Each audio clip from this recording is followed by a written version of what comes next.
Hey YouTube, we are MDEX Music and welcome back to our series on tonal harmony fundamentals. Today we're going to talk about the cadential 6/4 chord.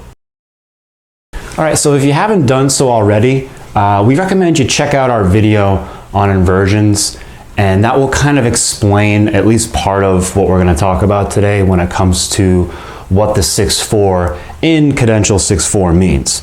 So where we're going to find our cadential 6/4 chords on our map is not in the basic view. You have to kind of go up to the 3 and deceptive view, like the second level, to expose these chords or to see more or less where they exist. And this is where they are, right before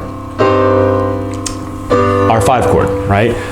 So we have the C over G and the C minor over G as traditional cadential 6/4 chords. We're also going to include this G7 sus.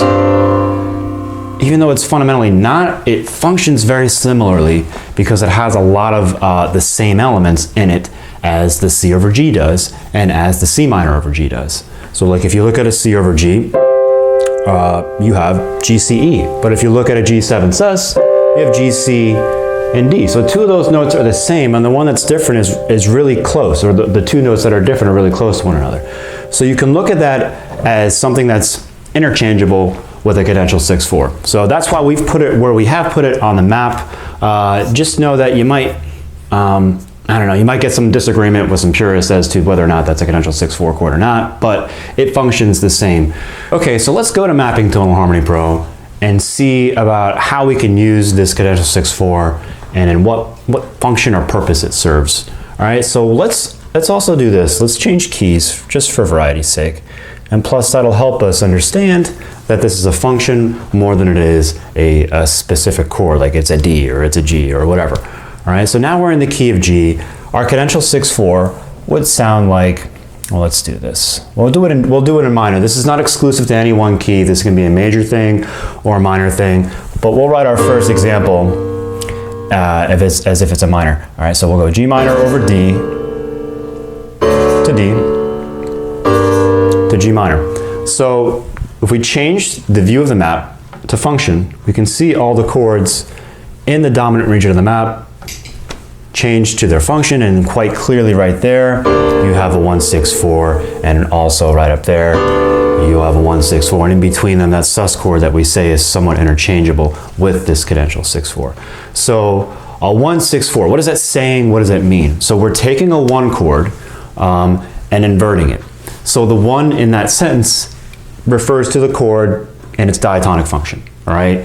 Because it's easy to kind of confuse or conflate these numbers as if they're both talking about the same thing, but they're not. The 1 is the chord that you're using, in this case the 1 chord. The 6/4 aspect of what we're saying refers to its inversion. And like we said before, check out the video we have on inversions, but just a brief quick overview. If I have a 6/4 chord, I have a chord in second inversion, which means I have a 4th in that chord. If I'm looking at a C chord in second inversion, G to C is a 4th, and the other interval within that chord is a 6th. So we're talking about the chord tones and their relationship to the bass note.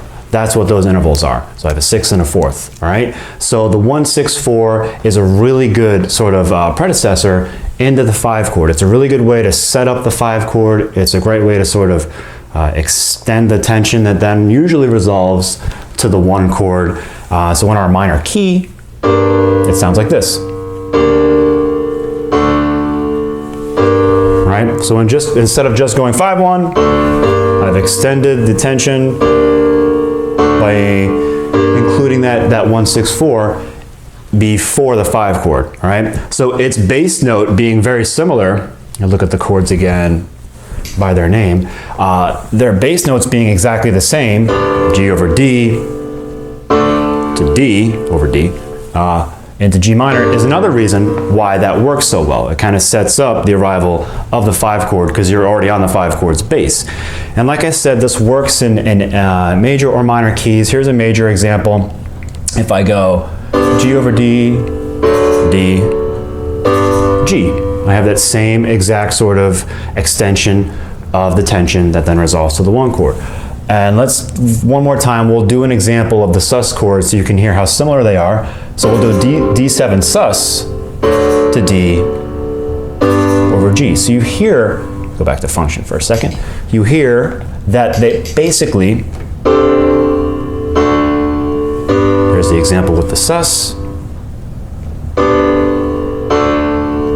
and there's the example with the true traditional 6/4 chord, and you can hear how similar they are and how basically interchangeable they are, and that they both serve the same purpose. All right, so that's basically it. You have your cadential 1/6/4 chord. Your 1 is the chord you're using. The 6/4 is a designation of its inversion. A great way to set up the 5 chord, especially in the context of an authentic cadence. All right, so hope that was helpful. If it wasn't, let us know why, and we'll fix it. Keep your comments, questions, suggestions coming. We really appreciate the views and the community you guys have sort of created. So let's keep that going. Come on back for some more content as we keep this series going. We have a bunch of other ideas we're going to hit up and touch on. So thanks for watching.